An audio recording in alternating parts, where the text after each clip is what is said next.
Students, welcome to super grades. My name is Abhishek Pandey. CBSE board का result यहाँ पर declare हो चुका है। बहुत सारे टॉपर्स जो है यहाँ पर प्रोड्यूस हो चुके हैं सुपर ग्रेड से। और उसी सीरीज में आज एक टॉपर का इंटरव्यू मैं आपके सामने प्रेजेंट करूंगा।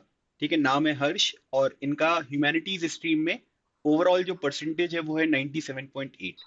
तो आज हम जानेंगे इनकी प्रिपरेशन स्ट्रेटजी कि क्या क्या चीजें इन्होंने अपनी प्रिपरेशन में इंक्लूड करी जिससे इन्होंने 97.8 परसेंटेज यहाँ पर स्कोर किए। So welcome Harsh on super grades. Good afternoon, sir. तो how are you feeling 97.8 percentage?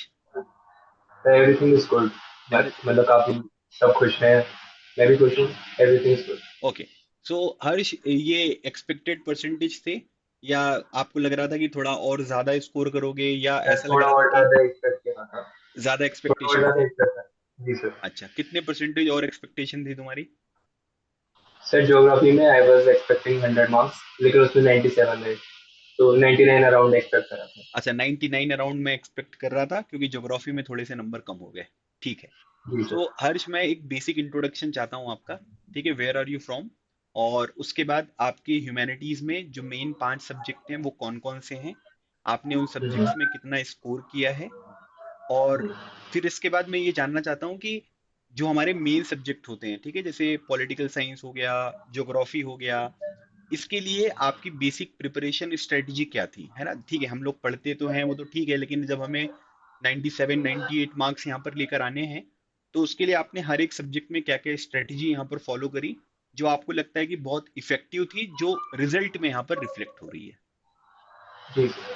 Sir I am Harsh Solanki from a city of Bulanshahr district, Khurja, from the state of Uttar Pradesh. The main five subjects that I had was political science, geography, history, English, and physical education. I scored 100 marks in political science, and 97 marks in geography, 98 marks in history, and 98 marks in English, and 96 marks in physical education. और sir मेरी main strategy यही थी, मतलब जो मेरे तीन domain subject थे, English और फिजिकल एजुकेशन, तो मतलब my school help me a lot in that. English में specially like our teacher was really good. और सर मेन जो तीन डोमेन सब्जेक्ट थे उसमें मेरी स्ट्रेटेजी ये थी, पहले तो मैं आपकी वीडियो देखता था कुछ भी पढ़ने से पहले, और फिर सर उसके बाद एनसीईआरटी को जितना थॉरोली रीड कर सकते हो उतना थॉरोली रीड, और फिर सर उसके बाद प्रैक्टिस क्वेश्चन वगैरह खुद को एनालाइज करना कि कहाँ पर कौन से कंसेप्ट पीछे रह रहे हैं, और फिर सर उन पर वर्क करना. सभी सब्जेक्ट में मेनली आपकी स्ट्रेटेजी जो है वो यही रही है। जी सर. ठीक सर है। I used to make a short note और फिर एग्जाम से पहले उन्हें रिवाइज करना. ठीक है, मतलब खुद के शॉर्ट नोट्स बनाना, मतलब मुझे कई सारे स्टूडेंट्स के मुंह से ये समझ में आया है कि जो आपको शॉर्ट नोट्स बनाने चाहिए। जैसे पिछली बार जो सीबीएसई के टॉपर्स थे उनका जब मैंने इंटरव्यू लिया था तो उनने ये बताया था कि सर मैं 1 पेज A4 साइज का 1 पेज नोट जो है वो हर चैप्टर का जी बनाता सर. हूँ। ठीक है, तो मैंने आप लोगों की क्लास में हमेशा ये बात बोली है कि 1 पेज नोट बनाना ही है। तो इस बार मुझे शॉर्ट नोट्स के बारे में पता चल रहा है कि शॉर्ट नोट्स बहुत जरूरी है। मतलब जी. शॉर्ट नोट्स की क्या इंपॉर्टेंस है, मतलब शॉर्ट नोट्स क्यों बनाने चाहिए? सर ह्यूमैनिटीज में तो बहुत ही ज्यादा इंपॉर्टेंट है, क्योंकि इसमें जो मतलब मेन जो डिसाइडिंग होता है टॉपर का, तो उसमें सिर्फ फैक्ट्स और फिगर और जो माइन्यूट डिटेल्स होती हैं जैसे बोर्ड्स में हो गए या फिर टाइमलाइन हो गई, तो सर उनकी जितने भी सारे फिगर्स हैं वो याद करना, और फिर सर एग्जाम के एक दिन पहले देखते हैं ना, तो चाहे कॉन्सेप्ट तो हमारे क्लियर हो सकते हैं लेकिन फिर वो फैक्ट्स देखेंगे तो रिकॉल हो जाएगा. और फिर सर मतलब ह्यूमैनिटीज में तो स्पेशली बहुत इंपॉर्टेंट है कि आप अपने नोट्स बनाओ और फिर मतलब उनसे करो फिर. अच्छा, कई लोग बोलते हैं कि नोट्स बनाने की क्या जरूरत है, बुक में ही मार्क कर लेते हैं। तो बुक में मार्क करना और शॉर्ट नोट्स बनाना दोनों सेम चीज है कि दोनों अलग अलग चीज है अकॉर्डिंग टू यू? सर दोनों मेरे लिए तो सर दोनों अलग अलग है, क्योंकि सर सब जब मैं शॉर्ट नोट्स बनाता हूँ तो उसकी एडिशनल इन्फॉर्मेशन भी लिख लेनी. अब बुक में मैंने मार्क करा फिर उसे ढूंढना पहले तो बुक में जाके कि मैंने कहाँ पे कम मार्क करा, और फिर सर आंख से कुछ निकल भी सकता है, इतना छोटा मार्क है. तो सर शॉर्ट नोट्स मतलब मैंने बोर्ड के पहले ये करी थी, पहले मैं भी यही सोचता था like in the junior classes, लेकिन तब से मैंने शॉर्ट नोट्स देखे तो मैंने उसके रिजल्ट भी देखे अपने परसेंटेज पर, और sir it really help me a lot. तो ये क्वेश्चन पूछने के पीछे मेरा भी लॉजिक यही था कि मैं अपने स्टूडेंट्स को ये बता सकूं कि बुक में मार्क करना और अपने हाथ से शॉर्ट नोट्स बनाना दोनों अलग अलग चीजें, दोनों का अलग अलग मोटिव होता है। तुमने बहुत अच्छी बात बोली कि सर पहले तो बुक में जाके ढूंढना पड़ेगा कि वो मैंने कहाँ मार्क किया था, है ना। दूसरी चीज कि वो स्किप भी हो सकता है, छोटा सा मार्क करेंगे, अब बुक में ज्यादा बड़ा तो मार्क कर नहीं सकते हैं।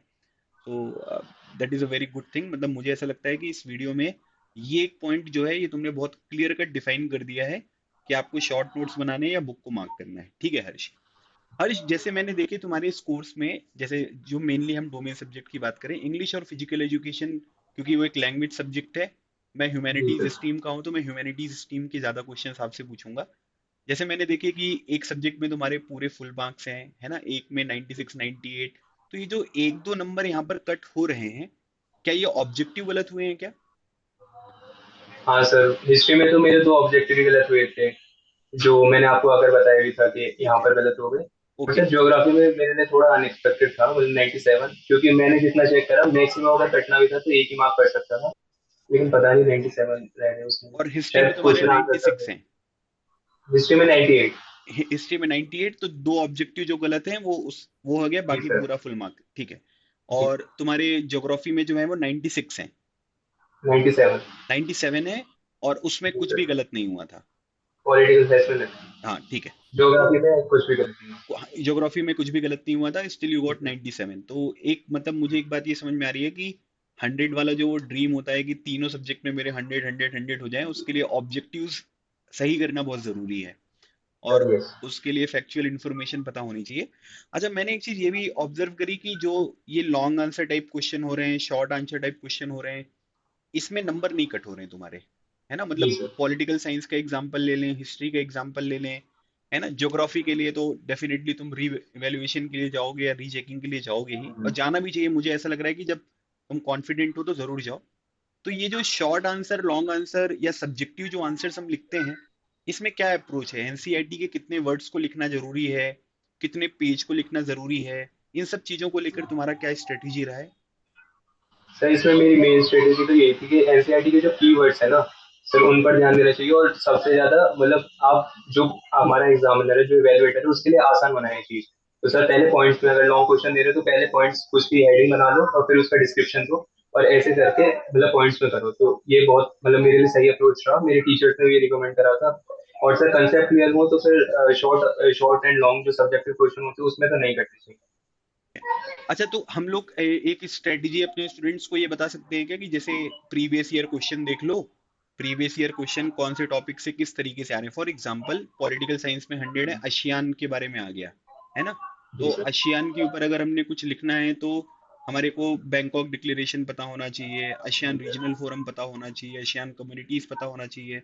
तो अगर मैं स्टूडेंट्स को ये बोलूं कि जो भी की टॉपिक्स हैं, है ना, या जो भी कॉन्सेप्ट हैं, उनके पहले से ही जो कीवर्ड्स आपकी एनसीईआरटी में दिए गए हैं, उनको अलग से नोट कर लो आप, और मेक श्योर ये करो सर कि हाँ। सर मैंने अलग से नोट नहीं करे थे, मतलब एनसीईआरटी को जब आप डीपली पढ़ते रहोगे ठीक और है। थॉरोली उसे बार बार पढ़ोगे तो तब खुद ही दिमाग में सेट होने चालू हो जाते हैं। फिर लेक्चर सर पॉलिटिकल साइंस में तो मैं कह सकता हूँ कि जितने भी 100 मार्क्स आए I was so confident about it, मतलब आपने बहुत अच्छी तैयारी करवाई। अगर आपको याद हो तो मैंने मतलब पेपर में जाने से पहले लिखा भी था यूट्यूब सेशन पर कि never felt so confident about any examination. Yes yes तो यस, आई सर उसका रिमेम्बर। तो क्रेडिट आपको ही जाता है सर। ठीक है। आई तो हैव नो हेजिटेशन टू मैं से। ये पूछ रहा हूँ हर्ष, क्या हम एक ये स्ट्रेटजी अपने अपकमिंग स्टूडेंट्स को जो क्लास 12th में है, या फिर जो ये सेशन देख रहे हैं, तुम्हें क्या लगता है कि ये जो मैंने पॉइंट यहाँ पर बताया कि हर जो भी कॉन्सेप्ट है उनके कीवर्ड्स लिख लो, क्या ये जी सर इफेक्टिव हो कीवर्ड सकती है लिख क्या? सकते हैं। जी सर लिख सकते हैं, जैसे आपने एशियन का लिया तो एशियन की 3 कम्युनिटी के नाम लिख सकते हैं, रीजनल फोरम ठीक और है। Bangkok declaration of course. Sir keywords लिख सकते हैं, कीवर्ड्स लिखते हैं तो सब्जेक्ट में बहुत हेल्पफुल होता है। बहुत हेल्प हो जाता है, और मुझे ऐसा लगता है कि जो कॉपी चेक करने वाला है वो उन्हीं कीवर्ड्स को कहीं ना कहीं ढूंढ रहा जी सर। है ना? ठीक है। तो ओवरऑल तुम्हारा क्लास 12th का जर्नी, मतलब प्रिपरेशन कैसा रहा? मतलब कई लोग बोलते हैं कि प्रिपरेशन बहुत हेक्टिक प्रिपरेशन रही, है ना, कई लोग बोलते हैं कि नहीं, इस पूरी की पूरी जर्नी को बहुत एंजॉय किया। तुम्हारा कैसा एक्सपीरियंस था?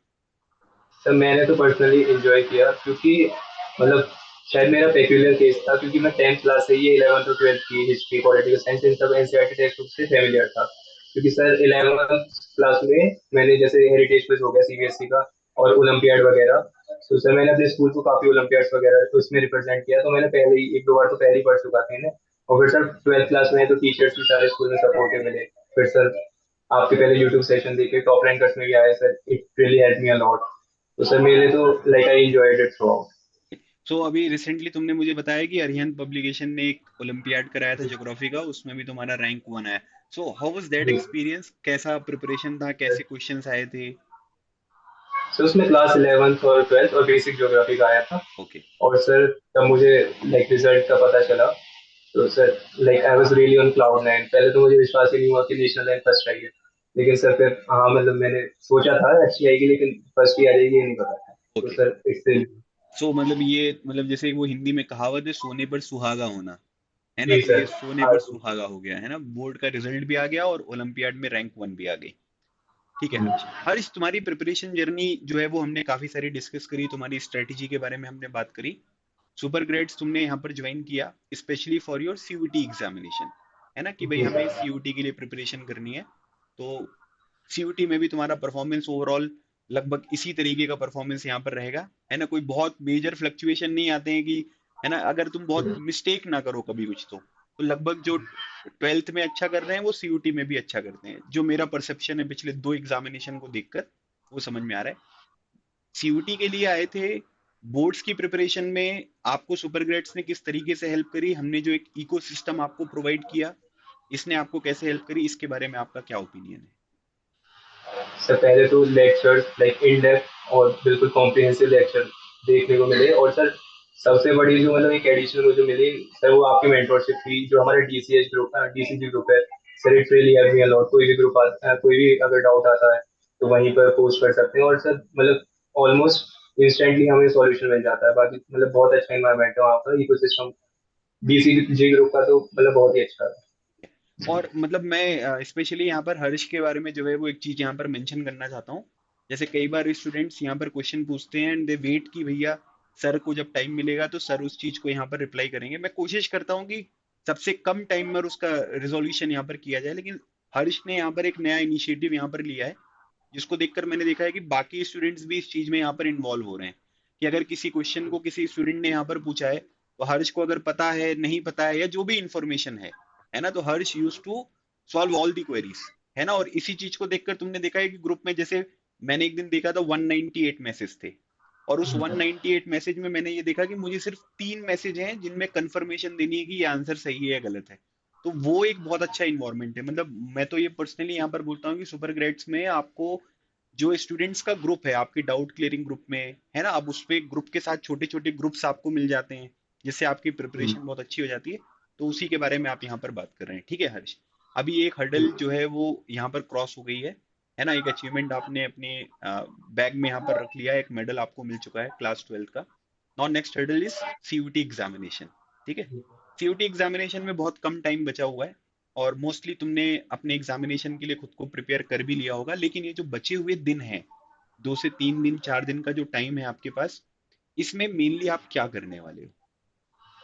सर मेनली मैं प्रीवियस ईयर पेपर्स कर रहा हूँ, और सर फिर उनको एनालाइज कर रहा हूँ कि जहाँ पर रह रहे हैं फिर उन टॉपिक को कवर कर रहा ठीक है। हूँ। अभी तो मेन मेरा सारा फोकस प्रीवियस ईयर पेपर पर ही है। पहले मैं मॉक टेस्ट भी काफी दिए मैंने, लेकिन अभी जैसे आपने भी गाइड किया कि अभी प्रीवियस ईयर क्वेश्चंस और इन पेपर पर ज्यादा ध्यान दें। ठीक है, तो कोई रीजन ऐसा कि वही नए मॉक्स नहीं लगाने हैं? सर नए मॉक्स लगाएंगे फिर शायद मतलब मॉक्स का जो सुपर गेट्स का मतलब मॉक्स बहुत अच्छे हैं, लेकिन उनका जो लेवल है वो थोड़ा सीयूटी से भी ऊपर है। तो सर अगर मतलब जैसे कुछ गलत हुआ तो फिर सर उसमें नए टॉपिक देखने जाएंगे और फिर सर कंफ्यूजन होगा, इतना टाइम बचा नहीं है। तो अभी जो भी मेरे पास कंटेंट है, जो भी मैंने बनाया है, अपने नोट्स वगैरह उनको रिवाइज करना और प्रीवियस ईयर क्वेश्चन देखना कि उनके लेवल कैसा है, और सर इसी पर ज्यादा फोकस ठीक करना। है, मतलब बैक टू बेसिक्स, जी सर। है ना? मतलब कुछ नया ट्राई नहीं करना है, बेसिक बेसिक सी जो चीजें हैं उनके ऊपर हमको फोकस करना है। ठीक है हर्ष, मैं ये पूछना चाहता हूँ कि जो हमारे मॉक टेस्ट हैं उन मॉक टेस्ट में what do you think, what is your opinion कि जो भी बेसिक इंफॉर्मेशन होनी चाहिए जो एक स्टूडेंट को पता होनी चाहिए अलग अलग फॉर्मेट में, चाहे वो मैथ्स का कॉलम वाले क्वेश्चन हो, असर्शन रीजन के क्वेश्चन हो, क्या वो आपने हमारे मॉक्स में कवर्ड देखे क्या? जी सर, बहुत कॉम्प्रिहेंसिव मॉक्स है, और बेसिक इन्फॉर्मेशन के साथ साथ जो एडिशनल इन्फॉर्मेशन मतलब एक लेवल ऊपर कर कर अपनी प्रिपरेशन करना सर, वो भी मॉक्स रियली हेल्प इन ठीक दिस। है, मतलब कि अगर आप कोई अनएक्सपेक्टेड सा पेपर भी आ गया सीयूटी जी एग्जामिनेशन में तो तुम उसे भी टैकल करने के लिए कॉन्फिडेंट हो। जी सर। ठीक है हर्ष, तो ये सीयूटी एग्जामिनेशन है और बहुत अच्छी बात तुमने बताई कि भाई बेसिक्स के ऊपर करेंगे, जो चीजें पढ़ ली हैं उनके ऊपर फोकस करना है। कौन सा कॉलेज तुम्हारा ड्रीम है, किस कॉलेज में जाना है, कौन सा कोर्स करना है, क्या सोचा है तुमने? सर ड्रीम कॉलेज तो मेरा हिंदू कॉलेज भी है, और सर पॉलिटिकल साइंस ऑनर्स को मतलब like the majority of the people. ठीक है, तो सो मेरा हिंदू भी। हिंदू कॉलेज का पॉलिटिकल साइंस है ना? बड़ी डिमांड जी होती है सर। हिंदू कॉलेज के पॉलिटिकल साइंस की। ठीक है। सो हमारे आपके बहुत सारे सीनियर जो सुपर ग्रेड से पास आउट हुए हैं वो आपको हिंदू कॉलेज में मिलेंगे, है ना। हमारी गैंग जो है सुपर ग्रेड्स की हिंदू कॉलेज में बन रही है, बाकी कॉलेजेस में भी बन रही है, लेकिन पॉलिटिकल साइंस में आपको बहुत सारे लोग मिलेंगे डेफिनेटली। आपको जो भी रिक्वायरमेंट होगी, हेल्प होगी, वो आपको प्रोवाइड करेंगे। ठीक है, ये हो गया एक और। ठीक है, अब वहां जाने के बाद क्या करना है, कॉलेज पहुंचने के सर बाद? वहाँ सर वहाँ जाने के बाद like I use to manifest about this thing कि वहाँ पर अगर मुझे चांस मिला तो मैं ओपन रहूंगा हर चीज़ के लिए। और सर इंटरनेशनल रिलेशन लाइक जियो पॉलिटिक्स वगैरह मुझे काफ़ी पसंद है, और मैं पर्सनली बिलीव भी करता हूँ कि like I can excel in that. तो सर अगर मुझे चांस मिला तो फिर इंटरनेशनल ऑर्गेनाइजेशंस में। और सर यूपीएससी तो सारे ह्यूमैनिटीज वालों का एक मतलब पार्ट रहता ही है। सो इंटरनेशनल रिलेशंस के ऊपर पहले फोकस रहेगा, जियो पॉलिटिक्स के ऊपर जी सर। पहले फोकस रहेगा, और you will start preparing for UPSC from your first year onwards. Sir 3 साल में कॉलेज को देना चाहता हूँ, लाइक वहाँ पर एक्सप्लोर करना चाहता हूँ, नॉट जस्ट अकेडमिक लेकिन हर एस्पेक्ट। जैसे हिंदू कॉलेज में काफी मतलब एक्स्ट्रा को करिकुलर एक्टिविटीज के लिए जाना जाता है, तो सर वो। और फिर यूपीएससी तो सर पार्ट रह रही है अब, जब ह्यूमैनिटीज लेते हैं। सो आईएएस बनना है? सर आईएएस आईएफएस मतलब ज्यादा आईएफएस बनना ठीक है, मतलब तुम वो वाले कैंडिडेट रहोगे जो यूपीएससी में अच्छी रैंक लेकर आएंगे, लेकिन उनकी पहली चॉइस जो रहेगी वो आईएफएस है। रहेगी। आईएफएस हाँ, जी okay. Sir. So got it. So Harsh, अब मेरे ना एक इंटरव्यू में खास बात रहती है, मैं कुछ रैपिड फायर क्वेश्चन यहाँ पर पूछता हूँ। ठीक है, जी सिंपल सर। सिंपल, जिसे तुम कंफर्टेबली आंसर कर सकते हो। तो उसमें मेरा पहला क्वेश्चन ये है कि who is your role model? Sir I do not have one but like my whole family, each member of it, my father mother sister and brother, everyone is my role model. Okay. So सब चीजों का सबसे तुमने कुछ कुछ सीखा है, और सब चीजें तुम्हारी वो लाइफ बहुत के, सीखना हुआ। हाँ, हर एक पार्ट में जो है वो इंस्पायर करते हैं, इसलिए एक रोल मॉडल नहीं है, सभी लोग हैं कलेक्टिवली। जी सर। ओके। सो अगर इंडिया से बाहर जाने का मौका मिले, है ना, किसी एक पर्टिकुलर कंट्री के लीडर से, है ना, जिसके बारे में तुम जियो पॉलिटिक्स का कोई डिस्कशन यहाँ पर करना चाहते हो, तो वो कौन होगा? सर वो शायद अब तो अनरियलिस्टिक है, but I use to like Shinzo Abe a lot. मतलब उनके जितने भी इनिशिएटिव्स थे कि आप शिंजो तो अबे सब। तो नहीं है, तो शिंजो अबे से कभी मुलाकात हो नहीं पाएगी, तो other than Shinzo Abe? Sir फिर सुब्रमण्यम जयशंकर भी मतलब एक आइडियल लीडर की तरह लगते हैं, तो सर उनसे जियो पॉलिटिक्स की अगर डिस्कशन करनी है तो फिर उनसे ही करना अच्छा, ठीक है। And the third question is कि अगर मान लीजिए कि आपको चॉइस दिया जाए कि आप आईएएस की जॉब कर लीजिए, है ना, या फिर आप इंडिया के एक्सटर्नल अफेयर मिनिस्टर बन जाइए, तो आप क्या डिसाइड करोगे? है। जी sir. Sir I could not hear you, sorry sir. Okay, I am repeating the question again. You have two opportunities, one is for कि आपको आईएएस या आईएफएस जो है वो आप ज्वाइन कर सकते हो। सेकंड इज, हम्म। या फिर आप जो है वो इंडिया के एक्सटर्नल अफेयर मिनिस्टर यहाँ पर बन सकते हो, तो आप कौन सी अपॉर्चुनिटी चूज करेंगे? Sir external affairs minister any why? Day. Why? So because through that I'll be representing my nation, India, and I'll be representing not just a district और उसका कंट्रोल नहीं होगा, जबकि पूरे मतलब कंट्रोल नहीं, I'll be doing things for greater public and for greater public good. Okay, fair enough. So Harsh, ये काफी अच्छा कॉम्प्रिहेंसिव डिस्कशन था। अदर देन एकेडमिक्स भी हमने काफी सारी चीजें जानी, है ना। तुम्हारे क्लास 12 के परसेंटेज तो हैं लेकिन तुमने ओलंपियाड में भी बहुत अच्छा परफॉर्म किया, है ना, जिससे ये पता चलता है कि तुम कितना कीन इंटरेस्टेड हो इस पर्टिकुलर फील्ड में, है ना। कई लोग ये सोचते हैं कि ह्यूमैनिटीज ले लेते हैं क्योंकि बाकी सब चीजें नहीं ले रहे हैं तो ह्यूमैनिटीज ले लेते हैं, लेकिन कई सारे लोग इंटरेस्ट की वजह से ह्यूमैनिटीज को यहाँ पर ऑप्ट करते हैं। आजकल जो मैं स्टूडेंट्स में ट्रेंड देख रहा हूँ, ये ट्रेंड है, तो दैट इज वेरी जी गुड सर। थिंग। और मुझे ऐसा लगता है कि तुम जिस भी पर्टिकुलर फील्ड में जाओगे आगे, है ना, और आप हमारे देश के लिए एक एसेट रहोगे, तो मैं चाहता हूँ कि तुम थैंक इसी यू सो तरीके मच। से यहाँ पर आगे बढ़ते रहो, और अपनी प्रिपरेशन जो है वो करते रहो, है ना, एक्सप्लोर करो, चीज़ों को सीखो, है ना, एक दूसरे की हेल्प करो, और हम्बल रहना बहुत ज़रूरी है ना। हम्बल रहेंगे तो क्या होगा कि हर चीज़ें जो है वो हमारे पास आएंगी, और हर चीज़ों को हम अच्छी तरीके से टैकल कर पाएंगे। सो हर्ष, ये बहुत अच्छा एक इंटरव्यू था। आपके मन में कोई चीज जो आप अपने जूनियर्स को बताना चाहते हैं क्लास 12 की जर्नी के लिए? सर अगर कुछ कहना होगा तो यही कहूंगा कि मेहनत करते रहो, and trust me everything will work out one day, और you will feel good for not just for you but for everyone connected with you. Okay. So बहुत छोटा सा मैसेज था, लेकिन बहुत इफेक्टिव मैसेज था। जो भी इसको फॉलो करेगा, मुझे लगता है कि उसे डेफिनेटली बहुत अच्छा रिजल्ट मिलेगा गाइस। ये था हर्ष के साथ हमारा एक इंटरव्यू। मुझे ऐसा लगता है कि हर्ष की जर्नी आपने सुनी, कई सारी चीजें उसने यहाँ पर एडिशनली भी आपको बताई हैं जिन्हें आपको जरूर एक्सप्लोर करना चाहिए। तो सेशन अच्छा लगा है तो लाइक शेयर करना बिल्कुल ना भूलें। चैनल को जरूर सब्सक्राइब करें क्योंकि इसी तरीके के वीडियोस हम आपको रेगुलर बेसिस पे प्रोवाइड करते रहते हैं। कमेंट सेक्शन में अपने डाउट्स को भी यहाँ पर लिखें क्योंकि मुझे पता है कि हर्ष भी इस वीडियो को बाद में देखेगा कि मेरे इस वीडियो पर कितने लोगों के कमेंट आए हैं, किसी ने कुछ पूछा है या नहीं पूछा है, तो उसका भी आपको आंसर मिलेगा। सो हर्ष, थैंक यू सो मच, है ना, आपके बिजी थैंक शेड्यूल यू। में थोड़ा सा टाइम निकाल कर अपने जूनियर्स के लिए और हमारे लिए एक डिस्कशन के प्लेटफॉर्म पर आना। और I enjoy talking to you. और काफी सारी चीजें मुझे भी सीखने को मिली और डेफिनेटली तुम इसी तरीके से बाकी स्टूडेंट्स को भी इंस्पायर करोगे। Thank you so much guys. अगले सेशन में एक नए टॉपिक के साथ फिर मिलूंगा, एक नया इंटरव्यू आपको प्रेजेंट करूंगा। तब तक keep smiling and keep preparing, लगे रहो एग्जाम क्लियर करो। Thank you so much. जय हिंद।